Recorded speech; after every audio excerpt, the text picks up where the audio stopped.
welcome back to the KLT Fitcast. My name is Kate. I'm Josh. And together we own and operate a private fitness studio in Peterborough, Ontario. My claim to fame comes from a weight loss transformation and, quite frankly, living and breathing what I preach to clients day in and day out. Your claim to fame?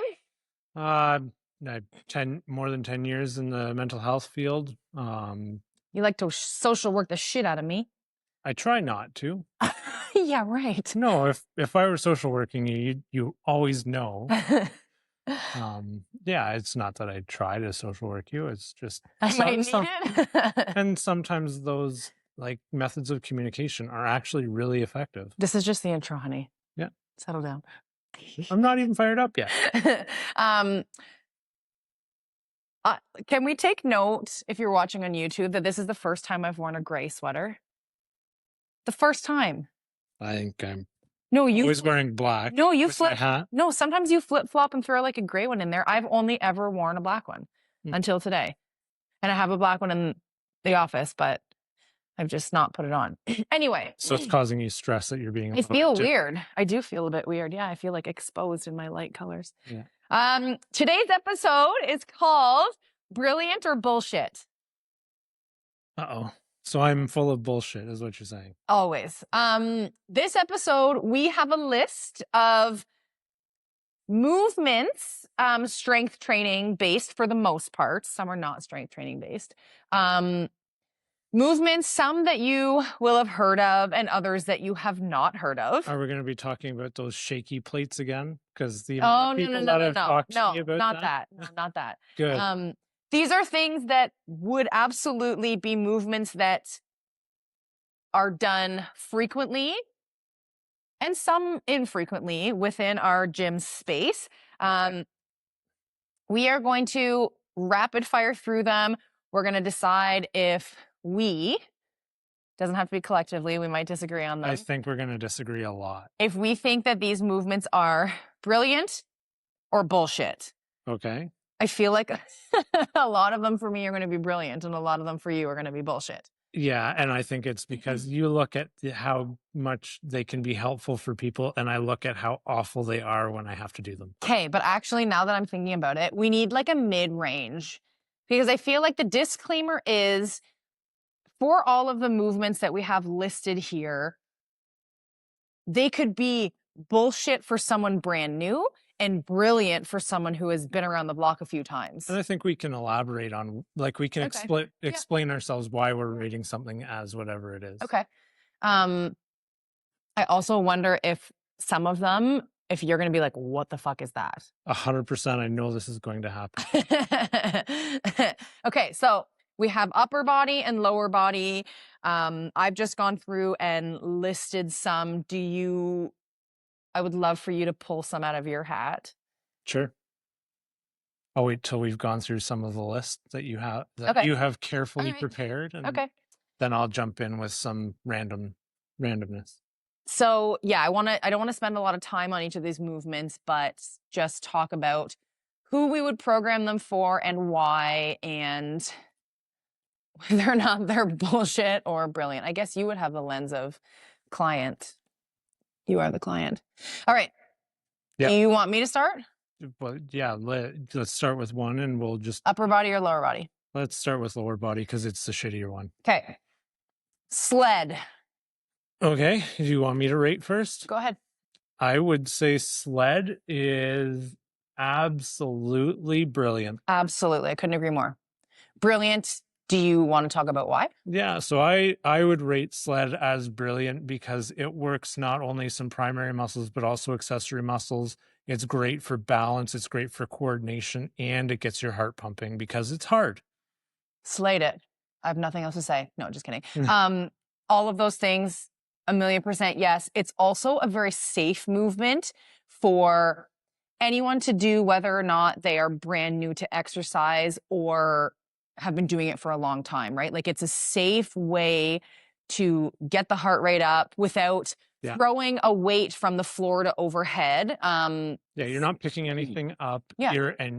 Realistically, you're bracing yourself against something. Yeah. You're creating a bridge, which is a great way to You're start you're lifting. pushing a shopping cart. Yeah. Yeah. Yeah. Yeah. But you're getting lower to do it. There's a lot of coordination and balance that comes into play that's really important. I agree. Sled, brilliant. Yeah. Upper body, Sure. a kneeling shoulder press. Yeah, you've had me doing these recently. Have I? Yeah. Okay. I am going to say brilliant, but also bullshit. Okay. Do you want to elaborate? Brilliant because the kneeling factor really forces you to engage your core. Let's go. I'm so proud of you. When you're lifting, and so you're doing that core work while also getting a shoulder workout in. Bullshit, because fuck those things. Okay, would you grab the same weight for a seated shoulder press where you're sitting on a bench as you would for a kneeling shoulder press? No, but I also have the core of a wet noodle. So if I were to do that, I'd end up like Gumby folded over backwards. You don't know who Gumby is, do you? Yeah, I do. Oh, good. So from a programming perspective, what would be more challenging? Like for a beginner, what would we program? For a beginner, you're doing seated shoulder press. For sure. Like doing it from your knees is absolutely a much more advanced movement, and you're going to want to lift probably half of what you normally lift the first time you try to do it. Mm-hmm. So kneeling shoulder press, brilliant, especially for seasoned vets. Yeah. Bullshit for a new person. We would always do a seated shoulder press first. Okay. And then work on core as its own thing to strengthen it first. Yeah, separate the two for sure. Okay. Do you want to pick from this list or do you want me to just keep going? Let's go with, you don't have it on here, but I'm going to go with box jumps. It literally says box jumps right there. Oh, but it's under upper. I know, but I just That's not an upper body workout. But there's some other ones down here that are not that we're going to talk about. Though. Shut up. Box jumps. Yes. Brilliant or bullshit? You get to go first. I have a lot of clients who will be screaming through the screen here and say that they are bullshit. Oh, I feel like you're going to have a lot of people saying the opposite. So you have people are going to either love or hate these. Exactly. There are people that love to jump on shit and they're jumpers and they're going to love it. And you have people that really don't feel like they have the coordination or balance or are going to fall on their face. Yeah. Wipe out every time they try to jump on something. People are going to be screaming through the screen. So what would you rate it? Brilliant. I completely disagree. Okay.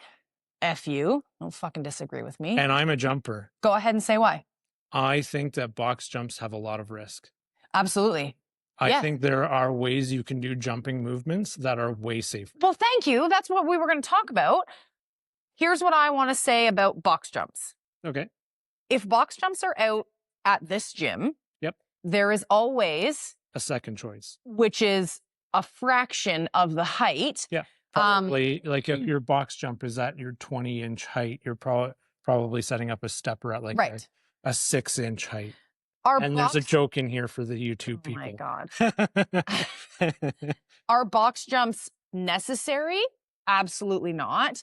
But I want to talk about Andrea. The one that I know exactly where this is going, and shout out to Andrea for conquering her fear.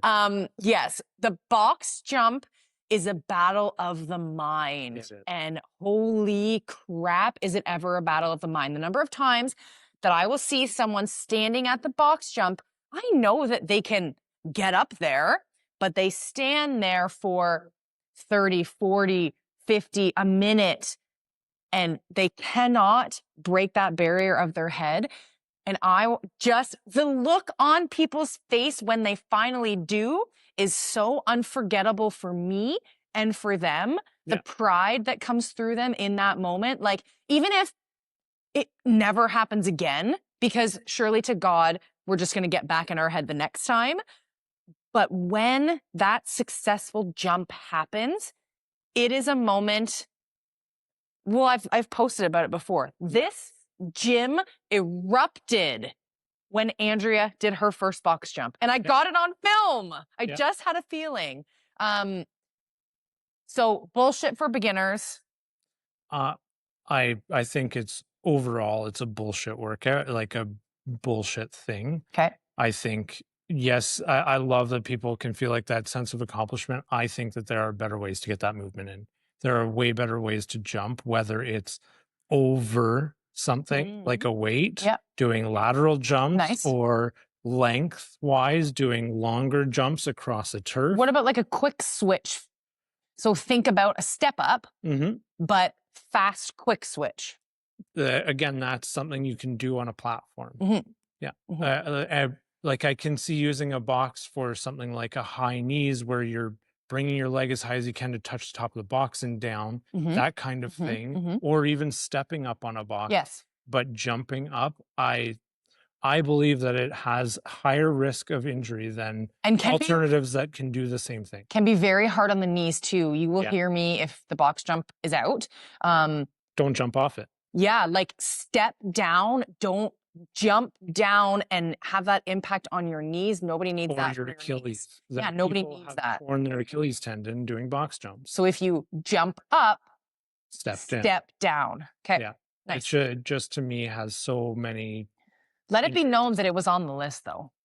On the upper body list. What part of box jumps is upper body? I blasted this list out 2 seconds before we started recording. Okay. You want to pick or me? You can pick. Sissy squat. Okay. I think that this is a brilliant one. Oh, okay. I actually enjoy doing these quite a lot. They make me feel very powerful. Okay. I love me on the fence. I love a sissy squat as long as it's done properly. It's very hard for people to trust a sissy squat, trust their bodies to do a sissy squat. And if you're not doing it with proper form. Yeah. For me, I always imagine sitting in a chair. Yes. But imagine your feet are locked into the little contraption and you are sitting on a chair that's not really there. So when done correctly, brilliant, amazing for the quads. Yeah. I think that's why I liked it. Like your quads, you can feel your quads contracting on the way up. But bullshit for someone who does them wrong and doesn't trust I themselves. think if you struggle to go from a seated to standing position, the sissy squat is way too advanced for you. If at any point from any height you can't sit down almost to your ankles and stand back up, a sissy squat is not right for you. And a sissy squat would never be something that we would program in boot camps, honestly, for that reason. In a group setting like that, there are far better bangs for your bucks. Okay. You want to pick the next one? Sure. Let's go with one of my favorites, bench press. Okay, go ahead. Absolute brilliant. Brilliant. Yeah. Like as far as upper body mechanics go, flat lying or even incline bench press is going to give you so much bang for your buck in shoulders, arms, chest, all kinds of coordination things. And it's so good. Very easy to progressive overload on a bench press too. Once you get the form. Yeah, but once you get that bar to feel comfortable, it is so easy to add on minuscule weight and see that progressive overload. So, again, I feel like I'm just going to spend the next, I want to say an hour, but this podcast is not going to take an hour. No. Comparing it to someone new versus someone who is more seasoned. Never, ever, ever in a million years would a trainer, a good trainer, ever put someone under a barbell right off the hop. Dangerous. Sure. Dangerous, especially without the spotter who is standing over you. Yeah. Like at a first session, never in a million years would you go under a 45-pound bar. Oh, God. Modifications for that. Like, so you can use dumbbells. Dumbbells, Yeah, you can get the absolutely. exact same movement with dumbbells. Not exact same, It's different mechanics, it's but really similar. can you work your chest in a much safer way, especially in the lighter weight? beginning? Yeah. Yeah, for sure. There are also like straight bars that weigh significantly less than We love a our little barbell. our thick bars. We say she thick. Yeah. That 30 and that 20. Yeah. Which they can have the same movement. Yeah. As, yeah. I agree. Bench press is brilliant. My turn? Yeah. The Zercher squat. Do I look like a deer in the headlights? What the fuck is this? I'm not even going to try and say it. Zercher. A Z squat. That's funny because actually there's a Z press coming up, but Sure. The Zercher squat. Okay. Think a squat where the bar is in the fold of your elbows. So your elbows are out front of your body. This is going to be a really great description. So your fists are out in front of your body, 90 degrees? Yeah. Well, you're going to be holding the bar across there. So you're a little bit like a 45. Yeah. Okay. Squats with that bar across your elbows. Bullshit. I agree. Yeah. Completely unnecessary. I can just think of if you're lifting with any weight, the damage you're going to do in your elbow area. Yeah. Is it a variation of squats that many gyms use? Sure. Just do a front squat. And rack it up high. Yeah. Yes, for just sure. do a front squat. Yeah. If that's where you want the weight to be is somewhat in front of you, do a front squat. I can safely say that I've never, ever, ever programmed this movement. Maybe I'll try it this coming week. There are people, funny enough, who will watch my stories, and if I post a new movement, they're like, oh, bitch is going to have that in my program this week. I know it. So maybe I'll record this tomorrow and try it. But no, absolutely, I agree, bullshit. There are also people who would have that same grip and do like a front. Oh, it's going to pull your body forward, yeah. A front fold, but they turn it in, but they turn it into a deadlift as like almost like a good morning kind of style thing. But they're completely rounding, basically trying to bring their head and arms as close as they can. You're going to hurt yourself doing that. Yeah. Not one that we would program. Bullshit. Okay. Okay. Next one. Let's see if there's another one. What the fuck is a pendlay row? That one's quite easy, actually. It's a bent over row with a barbell. Sure. Where you are aiming to touch the plate, the bar, to the floor every rep. So it's one where you're forcing your body to hinge over a lot more to row. I feel like I'm going to call that one bullshit because like the risk of injury, the more you hinge like that, the further over you go, you're hyperextending more. Yeah. You're going to hurt you have a higher risk of hurting yourself when you can just do a bent over row. Exactly. And get the same thing and be safer. Yep. A pendlay row is something I will program for certain clients for sure, because they are safe enough to do that. But talking about a bent over row, we're going to just group this one in. A lot of people struggle to do a bent over row with enough bend over to actually activate their back muscles. So asking them to bend over and hinge over even further, exactly like you said, is a recipe for a effed back. Yeah, like really fast. Yeah. You're going to hyperextend things and it's feel awful. I don't like to hurt myself when I'm working out. Really? I'm training so that I don't hurt myself. Okay, so pendlay row, you say BS. Yeah. I say BS, but I do program it for the right client. Okay. But the bent over barbell row? Absolutely brilliant. Brilliant. That's a core lift that you should try to incorporate because it's going to strengthen your back in all areas of your back. Yeah. Yeah. Okay. My turn? Sure. The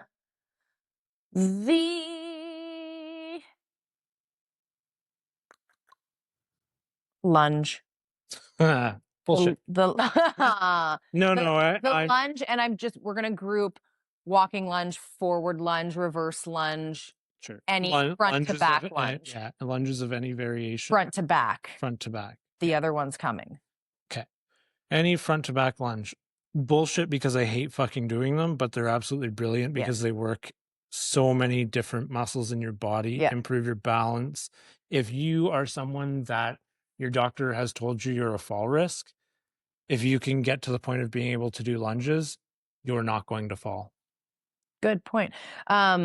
There was a long time when I was running, especially like marathon training, where my knees were so mangled, I could not do a proper lunge. And now that the goals have changed and the pendulum has swung the other way for me from running to Strength. Yeah. I can do a lunge. I like lunges. I feel like I'm slowly but surely repairing my knees. Yeah. Um, Lunges are great for that. yeah, it's really nice to be able to do a lunge. If someone comes in and says they have a bad knee, we're probably not doing lunges. And if we are doing lunges, they are heavily assisted by hanging on to something. And modified. Thinking about Lori, Yeah. way back when, before KLT Fit was a thing, Lori could not do lunges, and now she's like crushing them. Yeah. Yes, brilliant movement. Feels like bullshit while you're completing them. Yeah. Yeah. They suck. Like, there's no other way to say it. They are not a comfortable movement to do. But it's not really meant to be comfortable until you're really strong. Yeah. And having a slice of humble pie while doing lunges and recognizing it doesn't have to be crazy heavy to be effective. If you can dial in that form and really try to get that back knee to touch the floor, not rest on the floor, but touch the floor every rep, you're getting a lot more range of motion than just a little of someone who's even trying to do really heavy lunges. I would always rather do 10 or 15 lunges on each side with no weight than 4 with a bunch of weight. With questionable form. Yeah. Yeah. That's my turn.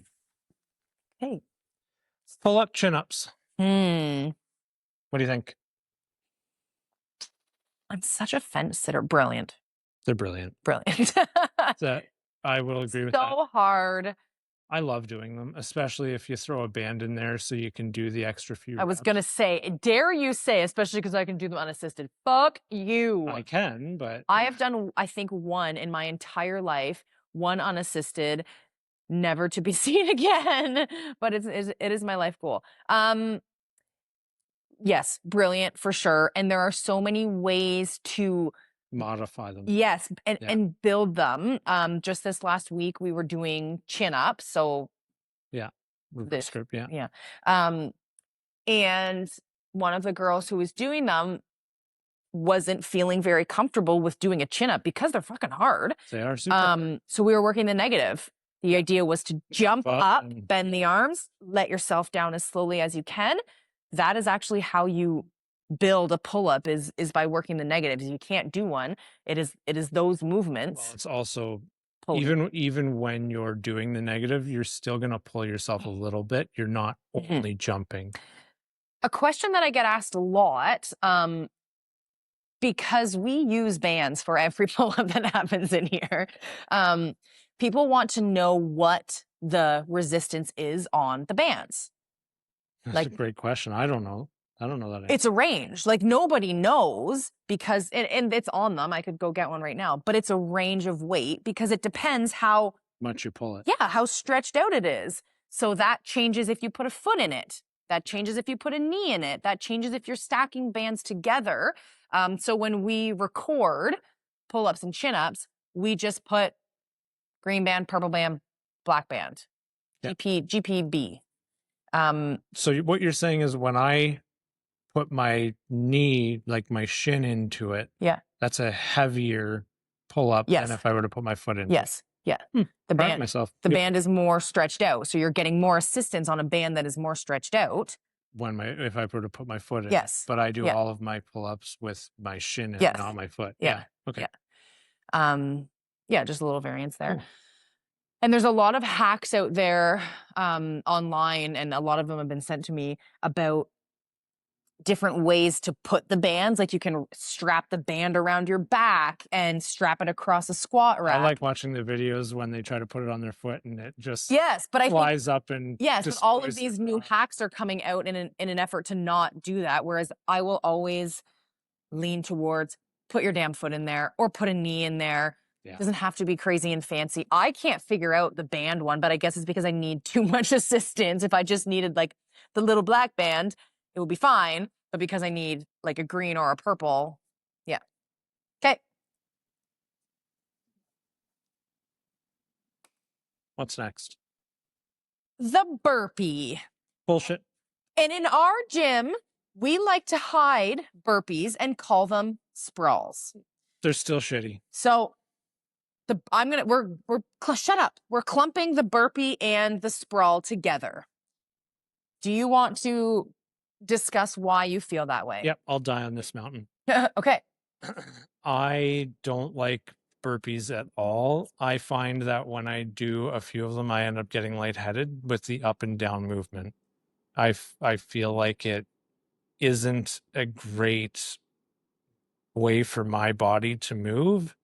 I feel not coordinated. I feel not strong. And it also doesn't give me the cardio hit that I think it probably should, because I'm doing them slowly, because it makes me feel dizzy to do them. So that's why I call bullshit on them. It's a personal preference for me. I think that I can do other movements that give me the same thing as a burpee. Like I'll do a bunch of push-ups. I'll do jumping jacks. I will do lunges, but I will die on the hill of burpees are awful.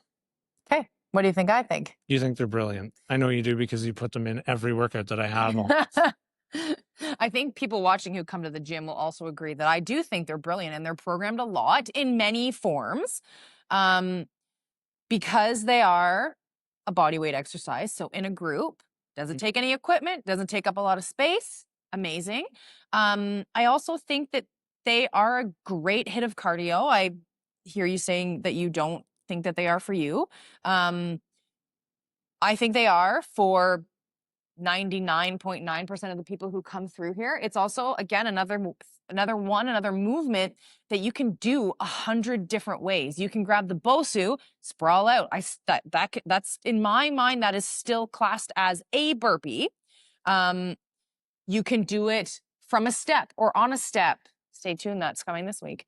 You can do it with a ball, a sprawl out like that. I love them.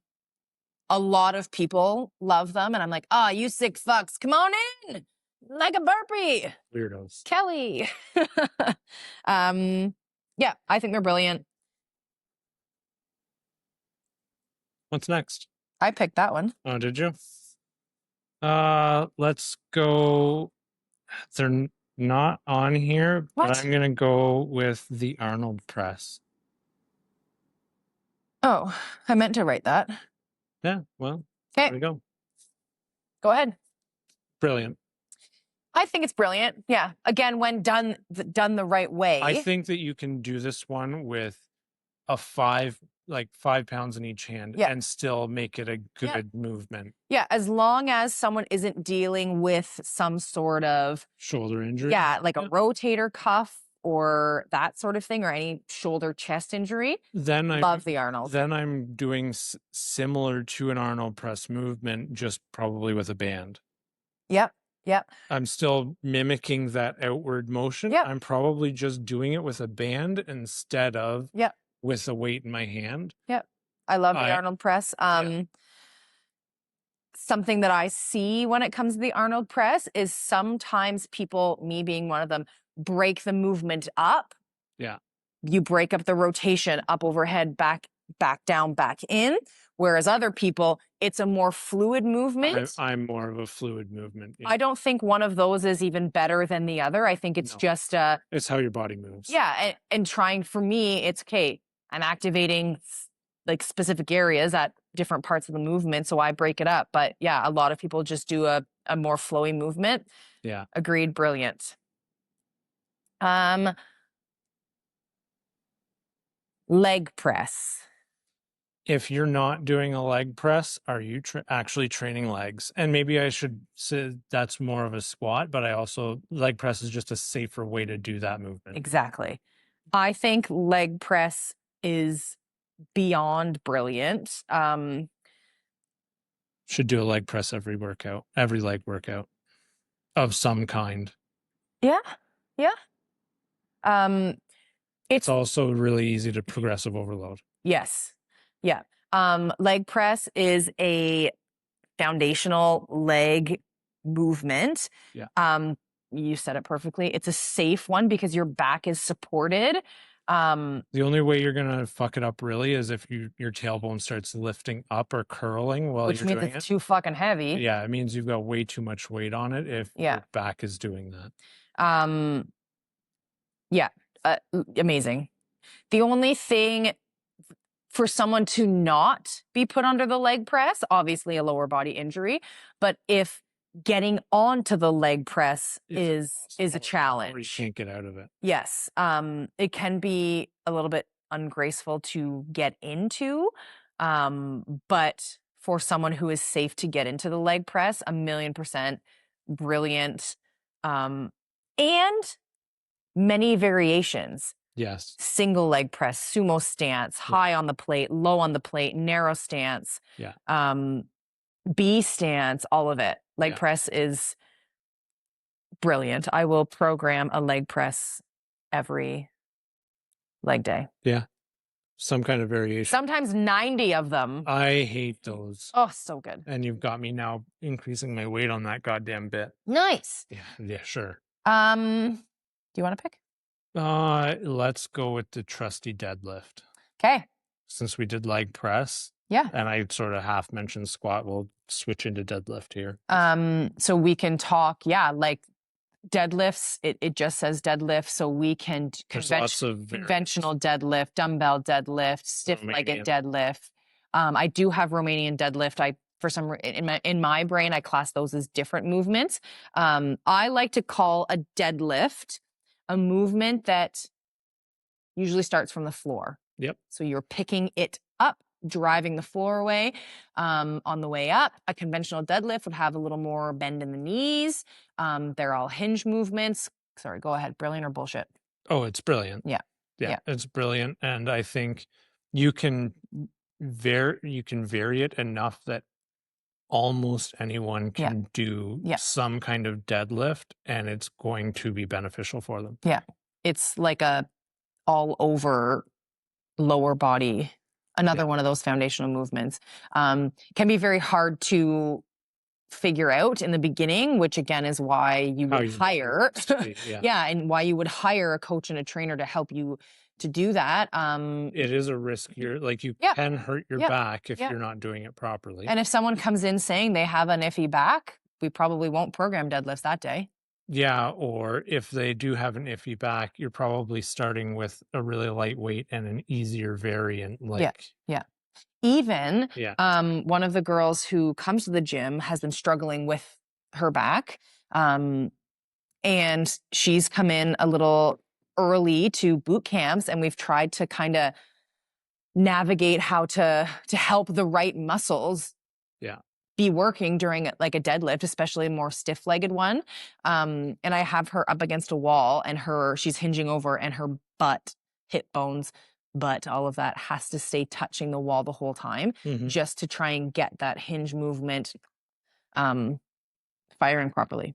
Yeah, I think it's also one of those movements where, similar to lunges, if you can get good at the form of it, you can alleviate a lot of pain and balance issues. Okay. Next. Yeah. My turn? Sure. Farmer's carry. This is an activity of daily living, brilliant thing. The grocery. Yeah, I will die on the hill. My favorite thing is watching you try to unlock the door while carrying every bag of groceries. Yeah, I will die on that hill. I will never do 2 trips. It's always everything in one. Every single bag has to come in one trip. Doesn't matter if we've bought $800 in groceries or 30. Sure. I'm assuming that everyone knows who's listening and watching what a farmer's carry is. It is carrying heavy things like plates, kettlebells at the side of your body, one in each hand, and walking, going for a walk. variations would be a high loaded, a high carry, all of that. But your standard farmer's carry, amazing. So good for grip strength. I think it's 75% of your body weight. They say that humans, women, especially over a certain age, should be able to carry 75% of their body weight. It's hella hard. I could probably carry my whole body weight. You, sir, are not a female, and I feel like that stat was specific to females. But yeah, that makes sense. Your legs are way stronger, though. Yeah, farmer's carry, brilliant. Yeah. I think I'll go with the bicep and tricep 21s. I group them together because they're both movements. Yeah. So bicep 21s, you're splitting up 21 reps into 7. So you work the lower half of a bicep curl for 7, the upper half of a bicep curl for 7, the full one, tricep, same idea, a little bit different. You do a close grip push down with a bar attachment. So 7 close, 7 wide, 7 under. You're just working the different areas of each muscle. Yes. Yeah, so it's like long head, short head, all of that for both biceps and triceps. Yeah. Brilliant or bullshit? Brilliant. Absolutely. Yeah. Like if you want to have progress in those two muscles, incorporate this into your workout and progressively overload it, and you will get bigger arms. I love bicep and tricep 21s. Yeah. They burn. Yes. And like full transparency, I just love cable triceps. So if it's a push down, if it's a 21, you can do an overhead cable extension, which is on my list as well. Cable triceps in general, boom. But always the 21s, like so good. Thinking about this now. Time consuming though. Yeah. Thinking about us doing this episode now, I feel like a more fun way to do this would have been to talk about each muscle group and the different types of workouts that are for each muscle group. We've got a lot, bro. I am not your bro. We've got a lot of podcasts still to come. That's a great one. Yeah. Upcoming podcast, labeling muscles and movements to that are going to be good and that are going to be just simply bullshit and awful. Okay, 21s, love it. I did 21s, you're up. Oh, the split squat, the Bulgarian split squat. You know my feelings on split squats.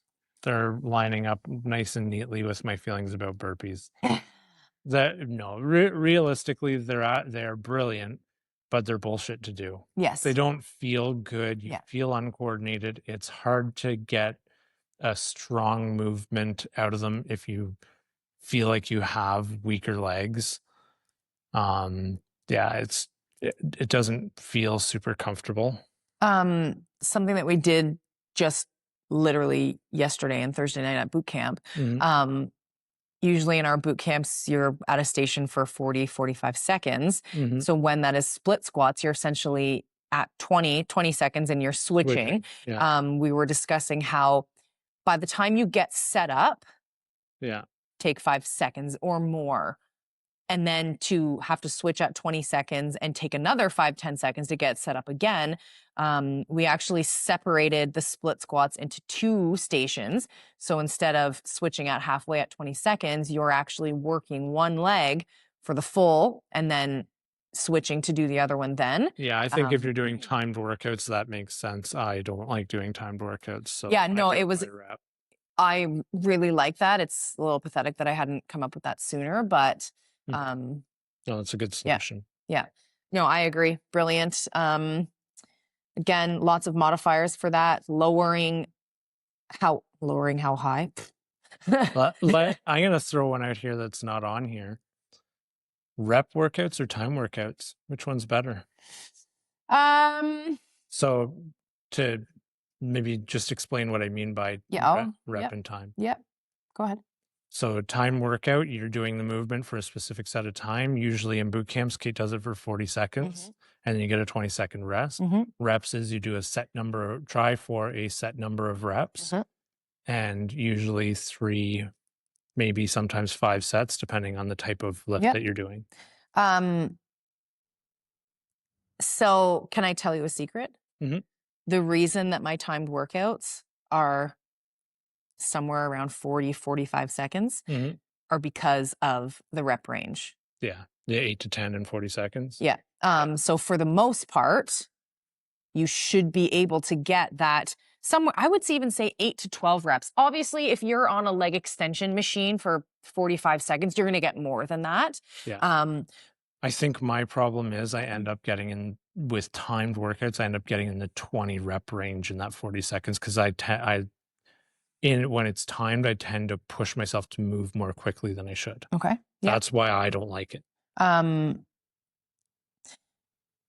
So I want to say reps, but the reason that my boot camps are styled the way that they are is It's an efficient way to do a workout. I often say the timer keeps me honest. It takes me back to outdoor boot camp days during COVID when I literally just like would look at my watch and be like, okay, 40 seconds. And then a minute and a half goes by. I'm like, shit, time to change. I remember those days. Yeah. So the timer keeps me honest and keeps people moving appropriately.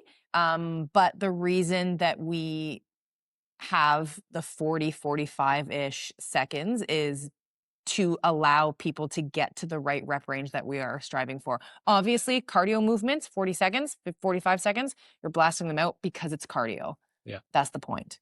Yeah.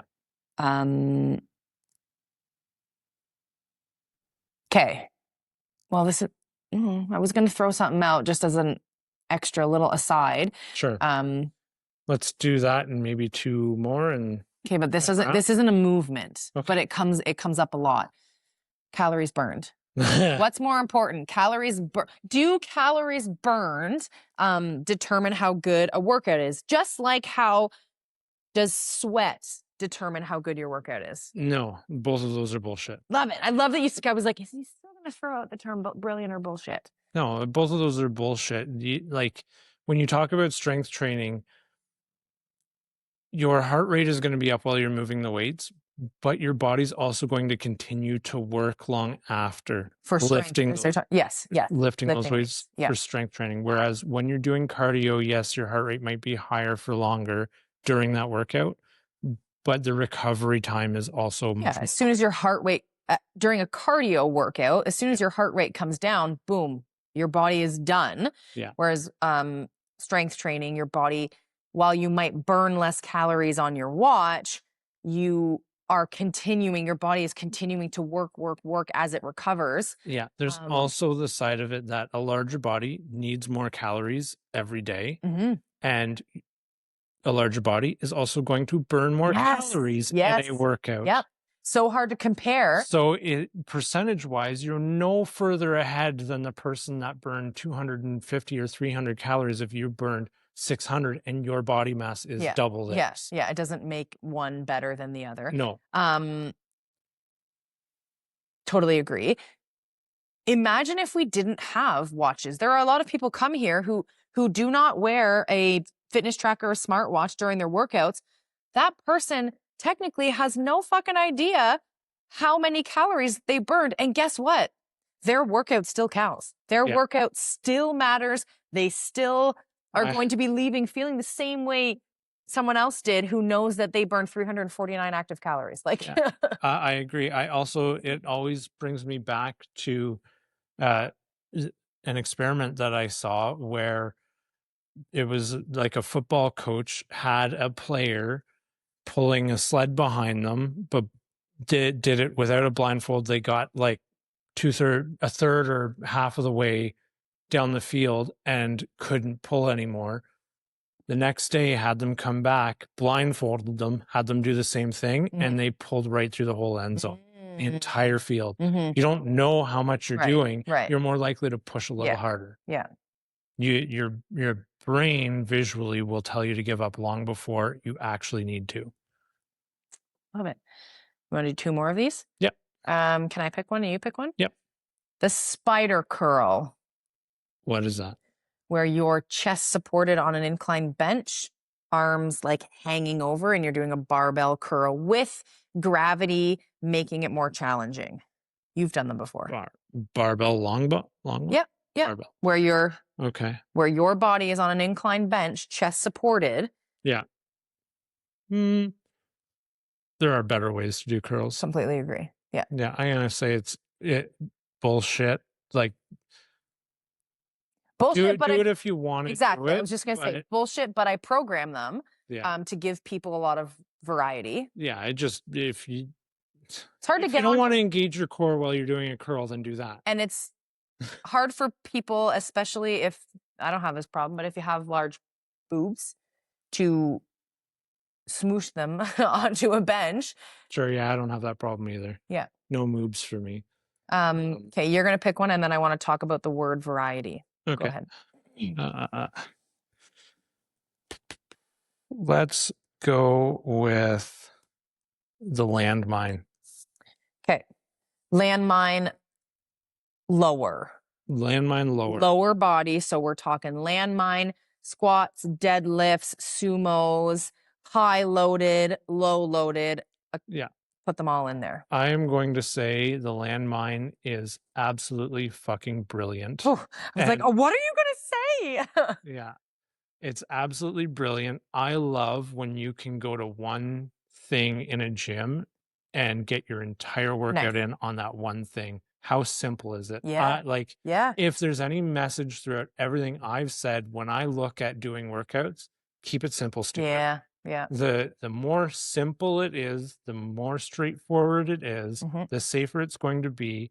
You're still going to get a kick-ass workout. You're going to build muscle. You're moving weight, and you're going to get strong. Love it. Okay, now I want to talk about variety. Yeah. Because among all of these movements that we talked about, Yeah, we talked about a lot of variety. So there are multiple ways to do lunges, multiple ways to do squats, deadlifts, curls, presses, rows, pulls. Yeah. There are a bazillion different ways to do movements. Yeah.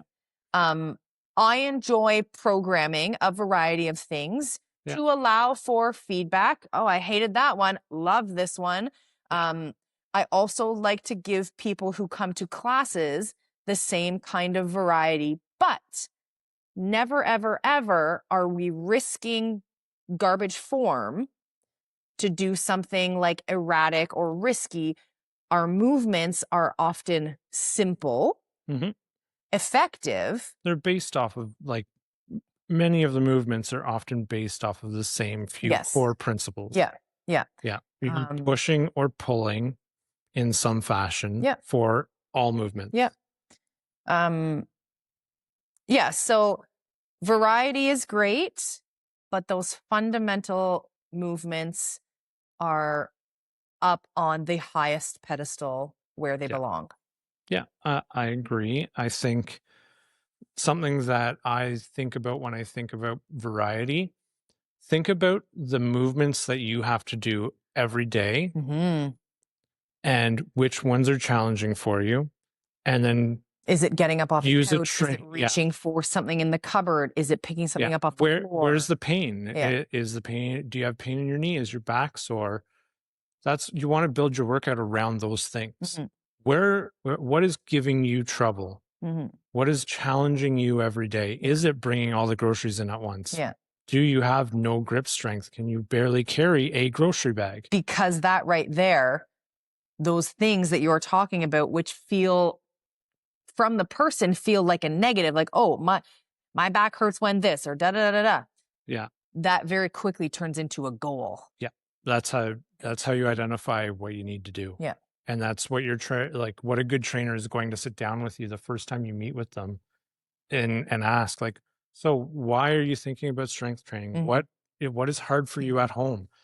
Well, I have a hard time getting up off the couch day to day. Okay, well, we need to start getting your legs stronger. We need to strengthen your back. My favorite thing is how almost all new inquiries that come through this gym, when asking them why, what the goal is, why, it's all about strength training for longevity, for the function, for the function, for the real life things.